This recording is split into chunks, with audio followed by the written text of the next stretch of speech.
किसानों के लिए सस्ती धान थ्रेशर, प्रदूषित हवा से स्याही बनाने वाली चिमनी और बिना ड्राइवर चलने वाला ट्रैक्टर, ये सारे इनोवेशन है हमारे देश के युवाओं के।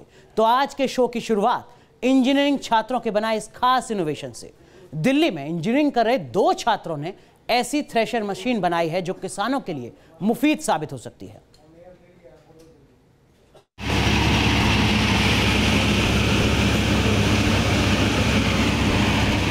किसान के खेत से रसोई तक चावल का सफर बहुत लंबा होता है।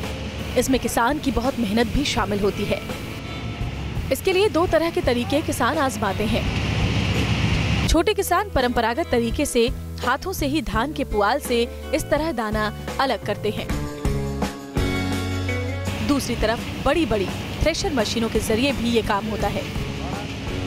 थ्रेशर से ज्यादा खर्च आता है तो हाथों से धान थ्रैश करने में ज्यादा वक्त लगता है। तो तकनीक के इस दौर में किसानों को कोई ऐसी मशीन मिले जिससे खर्च भी कम आए और लेबर की भी जरूरत कम हो। ऐसी मशीन बनाने का दावा किया है बिहार के किसान परिवार से आने वाले इंजीनियरिंग के 2 छात्रों ने। सुधांशु रंजन और मधुसूदन पांडे ने साल 2017 में ITS इंजीनियरिंग कॉलेज से मैकेनिकल इंजीनियरिंग की शिक्षा प्राप्त करी और एक सपने के लिए एक अच्छी सैलरी का पैकेज भी ठुकरा दिया।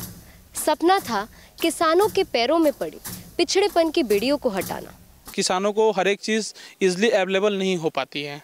वो लोग इस चीज़ को बहुत सारी चीज़ ऐसे हो जाते हैं कि वो लोग चाहकर भी उसे यूज़ नहीं कर पाते हैं क्योंकि वो उतना एफोर्ट ही नहीं कर पाते हैं। मैं इस चीज़ को देखकर ही हमने इस चीज़ को बनाया है। छात्रों ने करीब 7 फीट ऊंची ये थ्रेसिंग मशीन तैयार की है। इसको बिजली या पेट्रोल डीजल से भी चलाया जा सकता है। मैनुअली जो कोई किसान करता है तो एक छोटे से प्लॉट को उसे थ्रेश करने में मिनिमम 4 से 5 लेबर रिक्वायरमेंट होती है, लेकिन हमारे मशीन को यूज़ करने में मात्र 1 लेबर रिक्वायरमेंट होगी या वो किसान जिसका खेत है वो खुद भी खड़ा होकर के इसे चला सकता है। तो आप वाइबिलिटी की बात कर रही हैं तो जहाँ 5 किसान लगते हैं वहाँ 1 किसान लगेंगे, तो इससे समय की भी बचत होगी। अब इस थ्रेशिंग मशीन को देखिए जो अभी तक काम में ली जा रही है। इसको आमतौर पर ट्रैक्टर से जोड़कर ऑपरेट किया जाता है। ट्रैक्टर और मशीन की कीमत कई लाख तक होती है। हर किसान ना तो इस मशीन को खरीदने में सक्षम है और ना ही इसको खरीदना मुफीद है। मेरी मशीन 2 घंटे में 1 बीघे की धान को थ्रेसिंग और विनोइंग दोनों एक साथ कर देगी। सुधांशु के मुताबिक ये मशीन बड़ी थ्रेशर की बराबरी तो नहीं कर पाएगी, लेकिन बहुत कम खर्च में हर घंटे 3 क्विंटल धान को साफ करके दे सकती है। इसमें किसानों की लागत भी कम आएगी। वीडियो जर्नलिस्ट हरीश शर्मा के साथ सरगम पंत, न्यूज़ नेशन, दिल्ली। तो सवाल यह है कि आखिर ये मशीन काम कैसे करती है। छात्रों ने मशीन में वो कौन सी तकनीक का इस्तेमाल किया है कि धान साफ करने की प्रोसेस इतनी सस्ती हो जाती है। ये रिपोर्ट देखिए।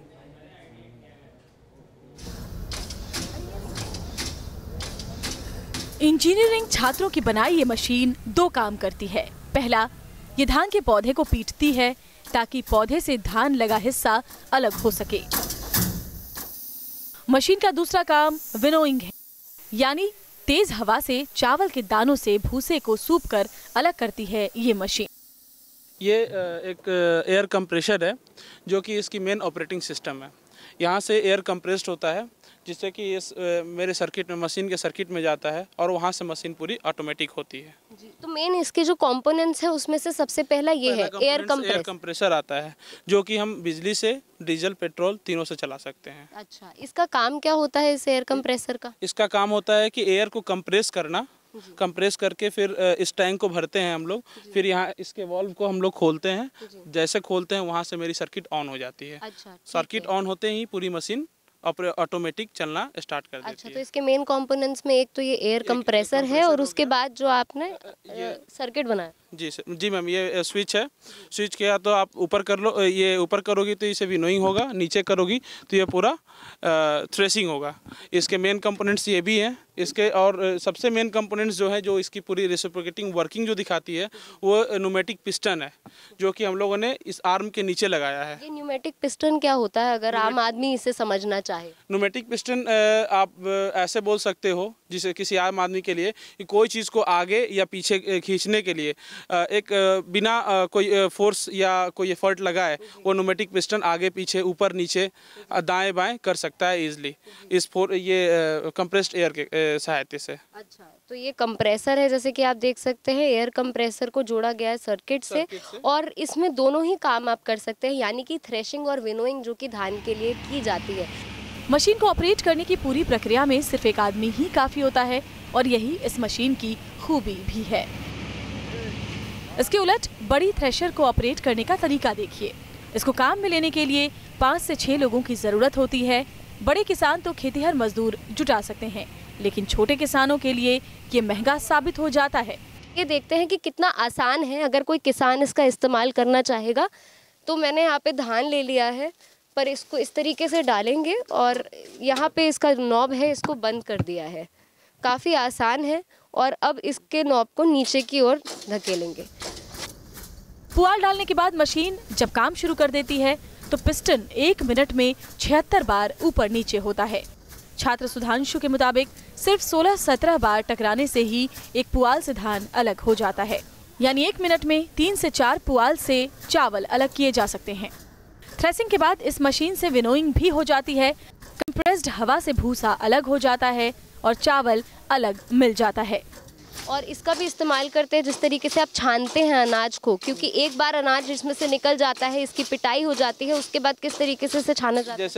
जैसे कि मैंने स्विच को जैसे ऊपर किया, ये वाली सर्किट एक्टिव हो गई मेरी। जैसे हम ये ऑन करेंगे, इसमें आप जैसा कि देख रहे हैं बहुत ज़्यादा प्रेशर है, ये धान की गंदगी को तुरंत निकाल देती है। ये चीज़ वहाँ लगी होगी मेरी। अच्छा। ये चीज़ यहाँ लगी होगी मेरी, जो आप देख रहे हैं जैसा कि गंदगी ये ऊपर ही रह जा रही है और नीचे जो होगा धान का पूरा अच्छा जो धान बिना गंदगी का होगा वो नीचे से आपको मिल जाएगा। छात्र के मुताबिक करीब 30,000 में किसान को ये मशीन मिल जाएगी, जिसका मतलब ये है कि छोटे किसान भी इसको खरीद सकते हैं। छात्रों के इस इनोवेशन को अब तक कई पुरस्कार मिल चुके हैं। हमें कलाम इम्पैक्ट स्टार्टअप चैलेंज से हमें 10 लाख का अवार्ड मिला था। CII भोपाल से भी हम लोगों की सिलेक्शन हुई है। हम लोग अभी इसी मशीन और इसी प्रोटोटाइप और इसी टेक्नोलॉजी के कारण हमें ग्लोबल एंटरप्रेन्योरशिप समिट हैदराबाद में जो हुई थी उसमें भी सिलेक्शन हुई हमारी। ये मशीन का शुरुआती रूप है। इसको किसानों के लिए इस्तेमाल करने लायक बनाने के लिए और बदलावों की जरूरत महसूस हुई है, जिस पर काम हो रहा है। कॉमर्शियली ये मैं कह सकता हूँ कि ये 100% सक्सेसफुल है और हम इसको कई बार टेस्ट कर चुके हैं। एक ही खामी है जो वेट है, इसको हैंडलिंग करने में थोड़ी सी हमें प्रॉब्लम होती है। किसान को प्रॉब्लम होगी एक जगह से दूसरी जगह ले जाने में, तो उस वेट पे हम काम कर रहे हैं और हमने उसको पूरा डिज़ाइन हमने कर लिया है और वो पूरा कंप्लीट है। देश में किसानों का बड़ा तबका है जिनकी प्रमुख फसल धान है। छात्रों की मशीन उन किसानों के लिए मुफीद साबित हो सकती है। छात्रों के द्वारा किया गया ये आविष्कार न सिर्फ धान की पिटाई को आसान कर देगा बल्कि किफायती भी कर देगा। वीडियो जर्नलिस्ट हरीश शर्मा के साथ सरगम पंत, न्यूज नेशन, दिल्ली। वैसे क्या प्रदूषित हवा से स्याही बनाई जा सकती है? दिल्ली के इंजीनियरिंग छात्र तन्मय ने ऐसी ही चिमनी बनाने का दावा किया है। कैसे काम करती है ये चिमनी, देखिए हमारी ये रिपोर्ट।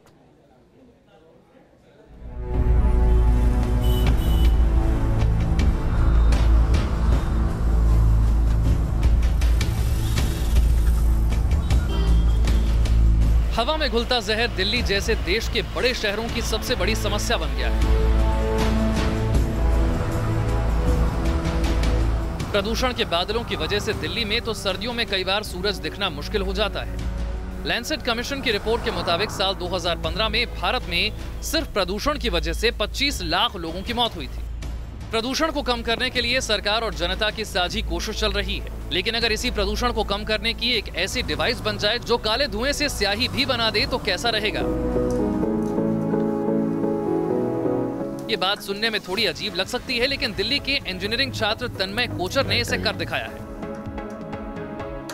बढ़ते पोल्यूशन की समस्या को देखते हुए एक बीटेक सेकेंड ईयर के छात्र ने एक ऐसी चिमनी को तैयार किया है जो पोल्यूशन को एब्जॉर्ब कर उसे साफ हवा में परिवर्तन करने का काम करेगा। एक चिमनी तैयार करिए जिससे हम हवा से PM 2.5 की मात्रा को कम कर सकते हैं और उसमें जो कार्बन हमें मिलेगा, जो हमारे पास कार्बन बचेगा, उससे हम इंक बना सकते हैं या तो पेन की या फिर प्रिंटर्स की या फिर और भी कार्बन कंटेंट जिसमें होता है चीज़ों में, हम वो चीज़ें बना सकते हैं इससे। मैं इसे arc heating precipitator air purifier कहता हूँ।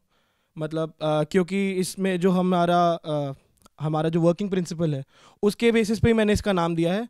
अदरवाइज इसको आप सिर्फ एक नॉर्मल एयर प्योरीफायर भी कह सकते हैं। प्रदूषित धुएं में कार्बन के कण भी होते हैं। तन्मय की डिवाइस इस फॉर्मूले पर काम करती है कि अगर कार्बन के कणों को आयनित कर दिया जाए तो उनको एक जगह इकट्ठा किया जा सकता है। देखिए, हमारे पास एक मेन पावर सोर्स है जिससे हमने एक नेगेटिव आयन जनरेटर को कनेक्ट करा है और एक हाई वोल्टेज ट्रांसफार्मर को कनेक्ट करा है। हाई वोल्टेज ट्रांसफार्मर हमारा जैकब लैडर से कनेक्टेड है। जैकब लैडर एक बहुत ही प्रसिद्ध तरीका है एयर को आयनाइज करने के लिए। तो उसके लिए हमने क्या किया है, हमारे पास यहाँ पे चिमनी के अंदर एक CPU फ़ैन लगा है जो एयर को अंदर खींचता है। ये फ़ैन जब हवा को अंदर खींचता है और हमारा जो हाई वोल्टेज ट्रांसफार्मर अंदर एयर को आयनाइज कर रहा है वो एयर को गर्म करता है और एयर में थोड़े थोड़े चार्जेस प्रेजेंट कराता है। उससे होता क्या है, हवा के साथ साथ वो चार्ज एयर ऊपर जाती है। एंड हमारे यहाँ पे एक पास में एक प्रेसिपिटेटर लगा हुआ है जो नेगेटिव आयन कंडेंसर के पास लगा हुआ है। तो उससे होगा क्या कि आपकी जो भी चार्ज्ड एयर है वो यहाँ पे आके न्यूट्रलाइज हो जाएगी और अंदर की मेटल वॉल पे उसके कार्बन कंटेंट जो है वो स्टिक हो जाएंगे।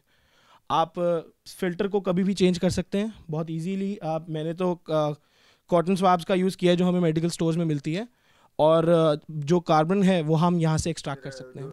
इस छात्र की ये डिवाइस कैसे काम करती है इसे समझने के लिए हम एक डेमो करते हैं।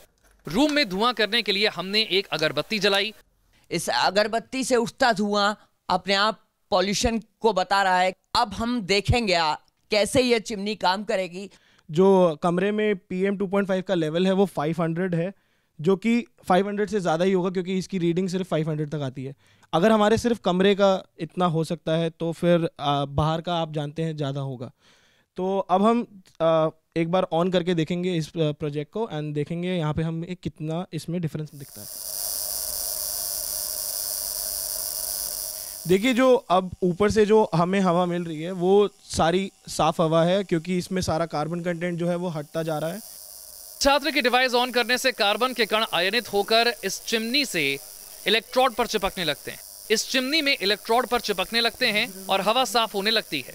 हो क्या रहा है, जो अंदर हमारे पास जो दो तार हैं जिससे करंट पास हो रहा है दोनों में बिना एयर के मीडियम से ही, तो उससे जो हमारी एयर है वो जो हमारे यहाँ से फ़ैन से अंदर जा रही है वो आयनाइज हो रही है एंड ऊपर जाके वो उस मतलब जो पार्टिकल्स हैं उन पे एक चार्ज आ रहा है एंड वो ऊपर जा रहे हैं। तो जो हमारा नेगेटिव आयन प्रेसिपिटेटर है वहाँ पे वो कंडेंस हो जाते हैं एंड साइड की प्लेट पे चिपक जाते हैं। अच्छा, यहाँ एक फैन लगाया गया है, उसके ऊपर एक फिल्टर का इस्तेमाल किया गया है, यानी कि ये साफ हवा को यहाँ से इसके अंदर लेके जाएगा फिर उस पार्ट को बाहर निकालेगा साफ हवा को। जी हाँ, जो फिल्टर का काम है वो हमारे PM10 पार्टिकल्स को हटाएगा। PM10 यानी कि जिनका डायमीटर 10 माइक्रोमीटर से कम है। ठीक है, तो जितने भी वो इतने बड़े PM10 वाले पार्टिकल होंगे वो ये फिल्टर साफ कर सकता है, और जो PM 2.5 है जिनका डायमीटर 2.5 माइक्रोमीटर से भी कम है। छात्र तन्मय ने करीब 2 महीने की मेहनत से इस डिवाइस को तैयार किया। इसमें ज्यादातर घर में पड़ा सामान ही इस्तेमाल हुआ है। जैसे अगर हम इन्हें जगह जगह लगा देते हैं रेड लाइट्स पे या फिर अगर किसी बड़ी बड़ी इंडस्ट्रीज़ में, तो होगा क्या कि जितना भी जो पोल्यूटेड एयर बाहर जा रहा है वो ऑलरेडी अंदर ही ट्रीट होके बाहर सिर्फ साफ़ हवा जितनी ज़्यादा साफ़ हो सके उतनी ज़्यादा साफ़ हवा बाहर फेंकेगा। तो ऐसे प्रोजेक्ट की हमारे देश को, हमारी सोसाइटी को, हमारी आगे आने वाली जनरेशन को बहुत ज़्यादा आवश्यकता है ताकि हम स्वच्छ हवा में सांस ले सकें। तो पॉल्यूटेड हवा के साथ साथ ही जो हवा में कार्बन के अंश हैं उस कार्बन से डायमंड क्रिएट कर सकें, तो ये तो सोने पे सुहागे वाली बात हो जाएगी। इस डिवाइस में कार्बन इकट्ठा कर उससे स्याही भी बनाई जा सकती है। अभी छात्र ने सिर्फ प्रोटोटाइप तैयार किया है। इसका दावा है कि जल्द ही वो इसे बाहर इस्तेमाल करने लायक भी बना लेंगे। वीडियो जर्नलिस्ट जगदीश के साथ दीपक त्यागी, न्यूज़ नेशन, दिल्ली। क्या बिना ड्राइवर ट्रैक्टर चल सकता है? क्या बिना ड्राइवर ही ट्रैक्टर जुताई कर सकता है? ऐसा शायद आपने ना कभी देखा होगा और ना कभी सुना होगा, लेकिन आज हम आपको एक गांव की ऐसी ही तस्वीर दिखाएंगे 12 जिले की ये रिपोर्ट देखिए।